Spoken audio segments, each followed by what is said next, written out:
民建聯成功爭取辣手摧花，花開結果正常不過，偏偏有人睇唔順眼，要康文署將上水翠麗花園附近幾十棵俗稱英雄樹嘅木棉連花帶果掹到光禿禿。咁梗係禿晒核突啦，禿晒梗唔中意啦。係咯，本身佢係有顏色係靚啲咯。印象中棉花有冇對你有啲咩影響？間唔中佢先話啲棉花飄出嚟，但係唔多噶。佢有開花有凋落嘅時候㗎啦，正常。你覺得需唔需要即係動用一啲工程或者刻意地去用公帑特登去？我覺得又唔使，即係等佢自然。係咯，自然會。即係會唔會？但係不過你話咧多咗少少咯，即係你全部都係呢一種樹咁樣，即係有呢種樹亦都有第二種樹就會好啲咁樣。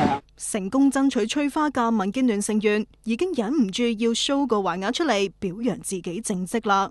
係咪你哋市民要求定乜嘢咧？邊有啊？係佢哋成日都係成功爭取啫嘛，佢永遠都係成功爭取噶啦，成功爭取太陽出添，成功爭取太陽落添。佢民建聯啊最衰噶啦，成日都成功爭取噶。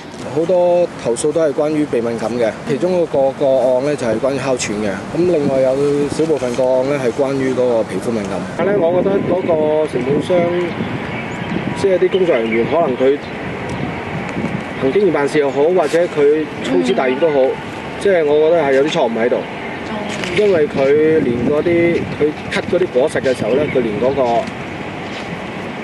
花都摘除咗。